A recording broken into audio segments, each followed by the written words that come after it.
Gulliver's Travels by Jonathan Swift. Read by Martin Shaw. My father had a small estate in Nottinghamshire.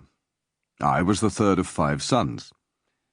He sent me to Emmanuel College in Cambridge at 14 years old, where I resided 3 years and applied myself close to my studies. But the charge of maintaining me being too great for a narrow fortune, I was bound apprentice to Mr. James Bates, an eminent surgeon in London, with whom I continued 4 years.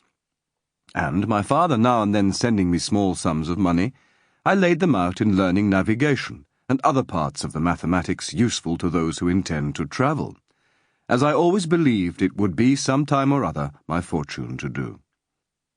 When I left Mr. Bates, I went down to my father, where by the assistance of him and my Uncle John and some other relations, I got £40, and a promise of £30 a year to maintain me at Leyden. There I studied physic 2 years and 7 months, knowing it would be useful in long voyages.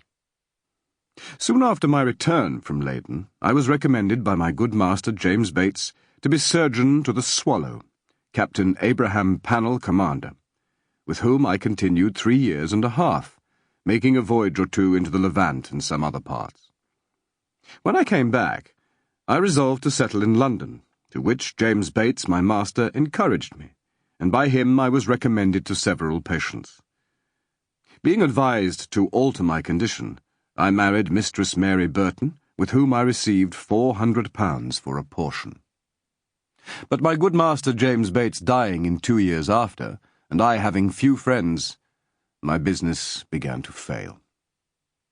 Having therefore consulted with my wife and some of my acquaintances, I determined to go again to sea. I was surgeon successively in 2 ships, and made several voyages for 6 years to the East and West Indies, by which I got some addition to my fortune. The last of these voyages not proving very fortunate, I grew weary of the sea, and intended to stay at home with my wife and family. I removed to Wapping, hoping to get business among the sailors, but it would not turn to account. After 3 years' expectation that things would mend, I accepted an advantageous offer from Captain William Pritchard, master of the Antelope, who was making a voyage to the South Sea. We set sail from Bristol on the 4th of May, 1699, and our voyage at first was very prosperous. We were driven by a violent storm to the northwest of Van Diemen's Land. 12 of our crew were dead by immoderate labour and ill food. The rest were in a very weak condition. On the 5th of November, which was the beginning of summer in those parts, the weather being very hazy, the seamen spied a rock within half a cable's length of the ship.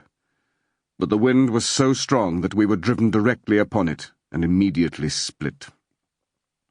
6 of the crew, of whom I was one, having let down the boat into the sea, made a shift to get clear of the ship and the rock. We rowed, by my computation, about 3 leagues, till we were able to work no longer.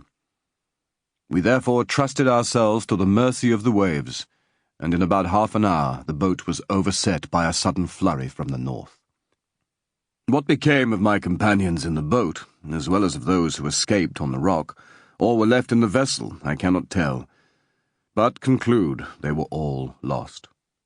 For my own part, I swam as fortune directed me, and was pushed forward by wind and tide. I often let my legs drop, and could feel no bottom, but when I was almost gone, and able to struggle no longer, I found myself within my depth, and by this time the storm was much abated. The declivity was so small that I walked near a mile before I got to the shore, which I conjectured was about 8 o'clock in the evening.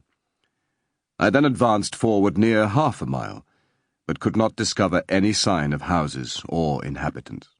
I was extremely tired, and with that and the heat of the weather, and about half a pint of brandy that I drank as I left the ship, I found myself much inclined to sleep.